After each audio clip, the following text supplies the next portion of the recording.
chapter 26. Now it came to pass, when Jesus had finished all these sayings, that he said to his disciples, "You know what? After 2 days is the Passover, and the Son of Man will be delivered up to be crucified." Then the chief priests, the scribes, and the elders of the people assembled at the palace of the high priest, who was called Caiaphas, and plotted to take Jesus by trickery and kill him. But they said, "Not during the feast, lest there be an uproar among the people." And when Jesus was in Bethany at the house of Simon the leper, a woman came to him having an alabaster flask of very costly fragrant oil, and she poured it on his head as he sat at the table. But when his disciples saw it, they were indignant, saying, "Why this waste? For this fragrant oil might have been sold for much and given to the poor." But when Jesus was aware of it, he said to them, "Why do you trouble the woman? For she has done a good work for me. For you have the poor with you always, but me you do not have always. For in pouring this fragrant oil on my body, she did it for my burial. Assuredly, I say to you, wherever this gospel is preached in the whole world, what this woman has done will also be told as a memorial to her." Then one of the 12, called Judas Iscariot, went to the chief priests and said, "What are you willing to give me if I deliver him to you?" And they counted out to him 30 pieces of silver. So from that time he sought opportunity to betray him. Now on the first day of the feast of the unleavened bread, the disciples came to Jesus, saying to him, "Where do you want us to prepare for you to eat the Passover?" And he said, "Go into the city to a certain man, and say to him, 'The teacher says, my time is at hand. I will keep the Passover at your house with my disciples.'" So the disciples did as Jesus had directed them, and they prepared the Passover. When evening had come, he sat down with the 12. Now as they were eating, he said, "Assuredly I say to you, one of you will betray me." And they were exceedingly sorrowful, and each of them began to say to him, "Lord, is it I?" He answered and said, "He who dipped his hand with me in the dish will betray me. The Son of Man indeed goes just as it is written of him. But woe to that man by whom the Son of Man is betrayed. It would have been good for that man if he had not been born." Then Judas, who was betraying him, answered and said, "Rabbi, is it I?" He said to him, "You have said it." And as they were eating, Jesus took bread, blessed and broke it, and gave it to the disciples and said, "Take, eat, this is my body." Then he took the cup and gave thanks, and gave it to them, saying, "Drink from it, all of you, for this is my blood of the new covenant, which is shed for many for the remission of sins. But I say to you, I will not drink of this fruit of the vine from now on until that day, when I drink it new with you in my Father's kingdom." And when they had sung a hymn, they went out to the Mount of Olives. Then Jesus said to them, "All of you will be made to stumble because of me this night, for it is written, I will strike the shepherd, and the sheep of the flock will be scattered. But after I have been raised, I will go before you to Galilee." Peter answered and said to him, "Even if all are made to stumble because of you, I will never be made to stumble." Jesus said to him, "Assuredly I say to you that this night, before the rooster crows, you will deny me 3 times." Peter said to him, "Even if I have to die with you, I will not deny you." And so said all the disciples. Then Jesus came with them to a place called Gethsemane, and said to the disciples, "Sit here while I go and pray over there." And he took with him Peter and the 2 sons of Zebedee, and he began to be sorrowful and deeply distressed. Then he said to them, "My soul is exceedingly sorrowful, even to death. Stay here and watch with me." He went a little farther and fell on his face and prayed, saying, "O my Father, if it is possible, let this cup pass from me. Nevertheless, not as I will, but as you will." Then he came to the disciples and found them sleeping and said to Peter, "What? Could you not watch with me 1 hour? Watch and pray, lest you enter into temptation. The spirit indeed is willing, but the flesh is weak." Again, a second time, he went away and prayed, saying, "O my Father, if this cup cannot pass away from me unless I drink it, your will be done." And he came and found them asleep again, for their eyes were heavy. So he left them, went away again, and prayed the third time, saying the same words. Then he came to his disciples and said to them, "Are you still sleeping and resting? Behold, the hour is at hand, and the Son of Man is being betrayed into the hands of sinners. Rise, let us be going. See, my betrayer is at hand." And while he was still speaking, behold, Judas, one of the 12, with a great multitude with swords and clubs, came from the chief priests and elders of the people. Now his betrayer had given them a sign, saying, "Whomever I kiss, he is the one. Seize him." Immediately he went up to Jesus and said, "Greetings, Rabbi," and kissed him. But Jesus said to him, "Friend, why have you come?" Then they came and laid hands on Jesus and took him. And suddenly one of those who were with Jesus stretched out his hand and drew his sword, struck the servant of the high priest, and cut off his ear. But Jesus said to him, "Put your sword in its place, for all who take the sword will perish by the sword. Or do you think that I cannot now pray to my Father, and he will provide me with more than 12 legions of angels? How then could the scripture be fulfilled, that it must happen thus?" In that hour, Jesus said to the multitudes, "Have you come out as against a robber, with swords and clubs to take me? I sat daily with you, teaching in the temple, and you did not seize me. But all this was done that the scriptures of the prophets might be fulfilled." Then all the disciples forsook him and fled. And those who had laid hold of Jesus led him away to Caiaphas the high priest, where the scribes and the elders were assembled. But Peter followed him at a distance to the high priest's courtyard, and he went in and sat with the servants to see the end. Now the chief priests, the elders, and all the council sought false testimony against Jesus to put him to death, but found none. Even though many false witnesses came forward, they found none. But at last 2 false witnesses came forward and said, "This fellow said, I am able to destroy the temple of God and to build it in 3 days." And the high priest arose and said to him, "Do you answer nothing? What is it these men testify against you?" But Jesus kept silent, and the high priest answered and said to him, "I put you under oath by the living God. Tell us if you are the Christ, the Son of God." Jesus said to him, "It is as you said. Nevertheless, I say to you hereafter, you will see the Son of Man sitting at the right hand of the power and coming on the clouds of heaven." Then the high priest tore his clothes, saying, "He has spoken blasphemy. What further need do we have of witnesses? Look, now you have heard his blasphemy. What do you think?" They answered and said, "He is deserving of death." Then they spat in his face and beat him, and others struck with him with the palms of their hands, saying, "Prophesy to us, Christ, who is the one who struck you?"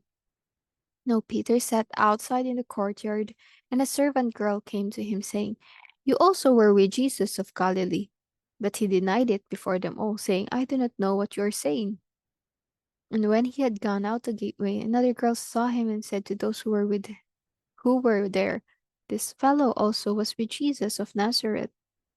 But again he denied with an oath, "I do not know the man." And a little later those who stood by came up and said to Peter, "Surely you also are one of them, for your speech betrays you." Then he began to curse and swear, saying, "I do not know the man." Immediately a rooster crowed. And Peter remembered the word of Jesus, who had said to him, "Before the rooster crows, you will deny me 3 times." So he went out and wept bitterly. Chapter 27. When morning came, all the chief priests and the elder of the people plotted against Jesus to put him to death. And when they had bound him, they led him away and delivered him to Pontius Pilate, the governor. Then Judas, his betrayer, seeing that he had been condemned, was remorseful and brought back the 30 pieces of silver to the chief priests and the elders, saying, I have sinned by betraying innocent blood. And they said, What is that to us? You see to it. Then he threw down the pieces of silver in the temple and departed, and went and hung himself. But the chief priests took the silver pieces and said, It is not lawful to put them into the treasury, because they are price of blood. And they consulted together and bought with them the potter's field to bury stranger in. Therefore, the field has been called the field of blood to this day. Then was fulfilled what was spoken by Jeremiah the prophet, saying, And they took the 30 pieces of silver, the value of him who was prized, whom they of the children of Israel prized, and gave them for the potter's field, as the Lord directed me. Now Jesus stood before the governor, and the governor asked him, saying, Are you the king of the Jews? And Jesus said to him, It is as you say. And while he was being accused by the chief priests and elders, he answered nothing. Then Pilate said to him, Do you not hear how many things they testify against you? But he answered him not one word, so that the governor marveled greatly. Now at the feast, the governor was accustomed to releasing to the multitude one prisoner whom they wished. And at that time they had a notorious prisoner called Barabbas.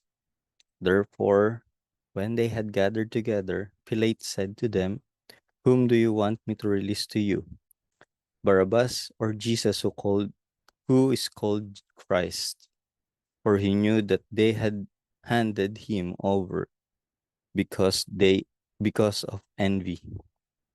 While he was sitting on the judgment seat, his wife sent to him, saying, Have nothing to do with that just man, for I have suffered many things today in a dream because of him. But the chief priests and the elders persuaded the multitudes that they should ask for Barabbas and destroy Jesus. The governor answered and said to them, Which of the two do you want me to release to you? They said, Barabbas. Pilate said to them, What then shall I do with Jesus who is called Christ? They all said to him, Let him be crucified. Then the governor said, Why? What evil has he done? But they cried out all the more, saying, Let him be crucified. When Pilate saw that he could not prevail at all, but rather that a tumult was rising, he took water and washed his hands before the multitude, saying, I am innocent of the blood of this just person. You see to it. And all the people answered and said, His blood be on us and on our children. Then he released Barabbas to them. And when he had scourged Jesus, he delivered him to be crucified. Then the soldiers of the governor took Jesus into the praetorium and gathered the whole garrison around him. And they stripped him and put a scarlet robe on him. When they had twisted a crown of thorns, they put it on his head, and a reed in his right hand.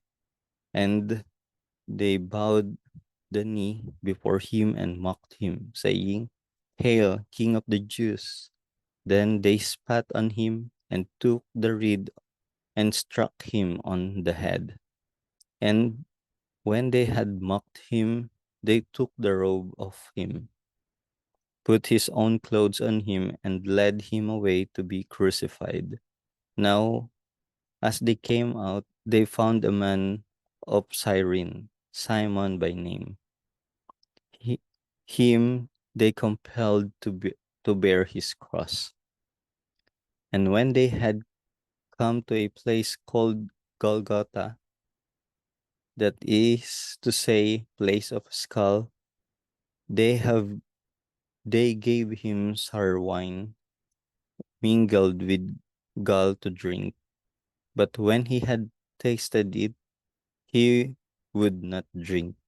Then they crucified him and divided his garments, casting lots, th- that it might be fulfilled which was spoken by the prophet.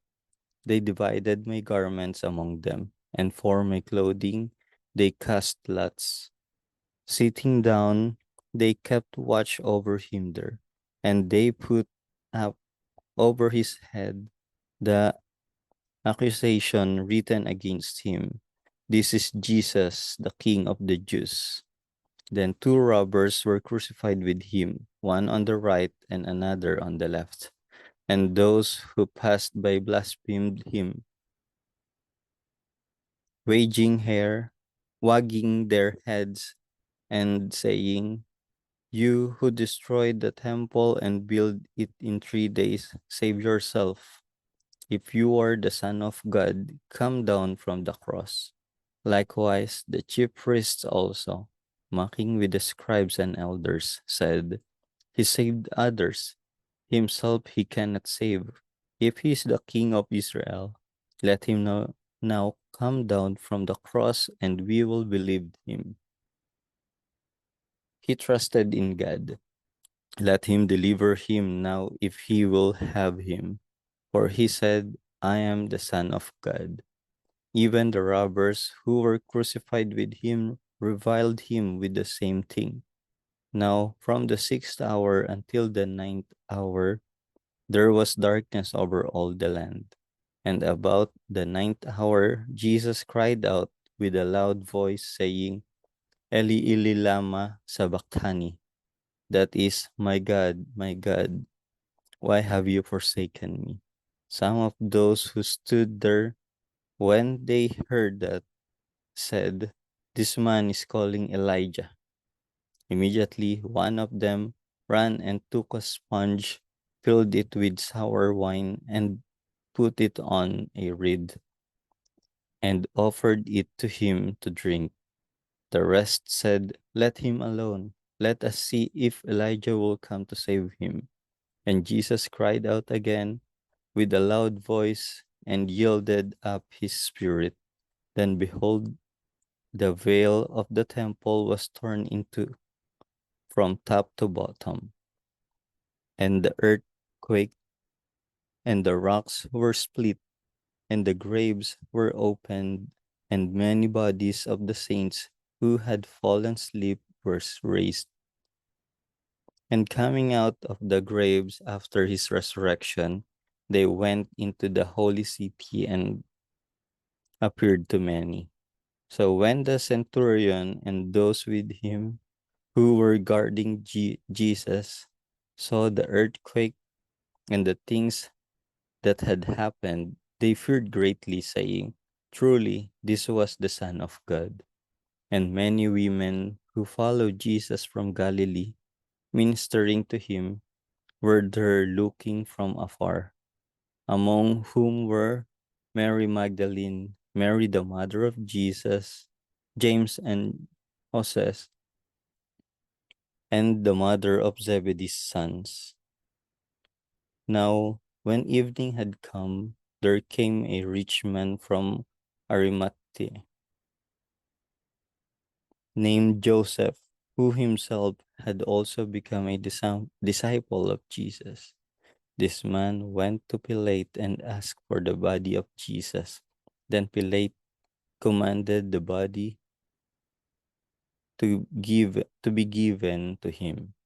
When Joseph had taken the body, he wrapped it in a clean linen cloth and laid it in his new tomb, which he had hewn out of the rock.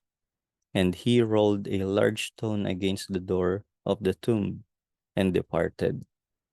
And Mary Magdalene was there, and there and the other Mary sitting opposite the tomb.